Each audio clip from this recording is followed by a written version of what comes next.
नमस्कार, media live news में आपका स्वागत है। मैं निखिल और अभी हमारी मौजूदगी बेनीपट्टी अनुमंडल मुख्यालय में है और यहाँ डॉक्टर बी झा मृणाल, जो कि भारतीय जनता पार्टी के चिकित्सा प्रकोष्ठ के प्रदेश संयोजक हैं, उनके द्वारा यहाँ पे जो स्वास्थ्य समागम का आयोजन किया गया है उसको लेकर हम लोग बातचीत करेंगे। डॉक्टर साहब, बेनीपट्टी जैसे सुदूर इलाके में इस तरह का स्वास्थ्य समागम का आयोजन किया जा रहा है आपके द्वारा, क्या उद्देश्य है इस कार्यक्रम का? ये मैं चिकित्सक हूँ और मैं चिकित्सा प्रकोष्ठ का बिहार बीजेपी का प्रदेश संयोजक भी हूँ। पूरे प्रदेश में हमारा कार्यक्रम चलता है और जो आज का जो ये कार्यक्रम था, खास करके ग्रामीण चिकित्सकों को ध्यान में रख करके ये कार्यक्रम किया गया था। और हम चाहते हैं कि जो हमारे जो चिकित्सक हैं, हमारे ग्रामीण चिकित्सक हैं, जो बेसिक लाइफ सपोर्ट का ट्रेनिंग जरूर मिलना चाहिए। हर एक आदमी को जानना चाहिए जो थोड़ा भी हम चिकित्सा के क्षेत्र में किसी भी रूप में योगदान देते हैं तो उनके लिए। और बेनीपट्टी सुदूर नहीं है, ये तो हार्ट है मिथिला का और यहाँ एक एक से एक विभूति हुए हैं यहाँ पे।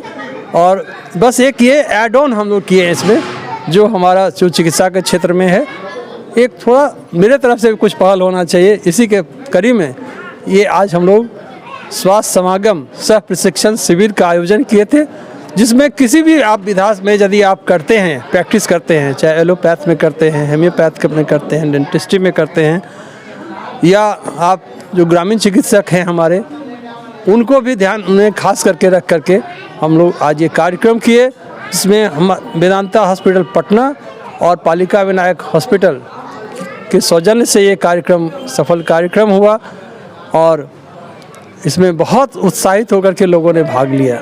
सुदूर कहने का तात्पर्य मेरा इस लिहाज से था, शब्दों की परिलब्धि ही इस तरह की होती है कि कभी आप किस तरह से उसको कंसीडर करते हैं उस पे। सुदूर कहने का मतलब ये था कि विकास की अगर बात करते हैं तो जो बहुमुखी विकास होना चाहिए था बेनीपट्टी का, कहीं ना कहीं उससे अभी भी अछूता है।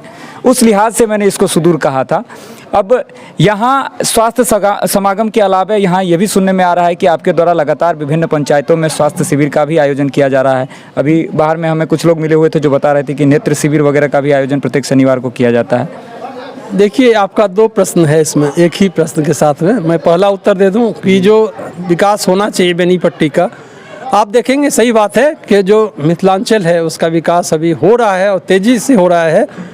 इस बार का आप बजट देखेंगे, जो हमारी जो अभी डबल इंजन सरकार है, जो इसको लोग बिहार का बजट बोलते हैं, और मैं धन्यवाद देना चाहता हूं हमारे केंद्र सरकार को, जो देखेंगे मिथिलांचल का जो है जो प्रोसीडिंग्स है हमारे, उसको जो लोकसभा में चलता है उसमें मैथिली में भी उसका अनुवाद अभी उपलब्ध है। इसके साथ साथ बहुत सारा मिथिलांचल के लिए एयरपोर्ट का विस्तारीकरण हुआ है, मखाना बोर्ड का स्थापना हुआ है। तो आने वाले टाइम में आपको दिखेगा जो मिथिलांचल कहाँ पे जा रहा है। और जो आपका दूसरा प्रश्न है कि हम इस तरह के कैंप लगाते रहते हैं, तो मेरा तो चिकित्सक होने के नाते यही एक योगदान हो सकता है और मैं अपने आप को बहुत सौभाग्यशाली मानता हूँ कि मैं इस धरती का पुत्र हूँ और मैं कुछ ना कुछ चाहता हूँ। जो हमें जो हुनर मिला है, जो सौभाग्य मिला है काम करने का, परफॉर्म करने का, उसमें थोड़ा मेरा भी योगदान होना चाहिए। और लगातार वर्षों से जो निःशुल्क चिकित्सा शिविर हमारा लगते आया है और अभी भी लग रहा है, उसमें हम लोग जो आँख में जिनको चश्मा की ज़रूरत है फ्री चेकअप करते हैं, उसके बाद फिर हम लोग चश्मा मुहैया कराते हैं और यदि ऑपरेशन का ज़रूरत पड़ता है तो वो भी हम लोग निःशुल्क करते हैं, जिसके लिए कोई चार्ज हम लोग नहीं लेते हैं। और ये मेरे स्वतः मेरे मन का, और जो यहाँ की जो समाज के लोग हैं, जनता हैं, हमारे अभिभावक हैं, हमारे मित्रगण हैं, उन लोगों से जो प्रोत्साहन मिलता है उसके लिए स्वतः मैं करता हूँ, करते आया हूँ और करता रहूँगा। चलिए, बहुत बहुत शुभकामनाएं हैं। इस डॉक्टर को भगवान का दूसरा रूप कहा जाता है और उस रूप को साकार यहाँ पे साबित किया जा रहा है डॉक्टर बी झा मृणाल के द्वारा। हमें जो तमाम दर्शक अभी देख रहे हैं उनको क्या संदेश देना चाहेंगे? ये चूँकि हर एक क्षेत्र में विकास हुआ है और चिकित्सा के क्षेत्र में भी बहुत सारे अभी डेवलपमेंट हुए हैं। मैं ये कहना चाहता हूँ कि जो हमारा शरीर है सबसे हमारा सच्चा मित्र है। यदि आपका शरीर स्वस्थ है तभी आप दूसरे को भी कुछ सहायता कर सकते हैं। और हमारा ये कर्तव्य है कि मेरा जो सच्चा मित्र है हमारा जो शरीर है उसकी मैं सेवा ज़रूर करूं।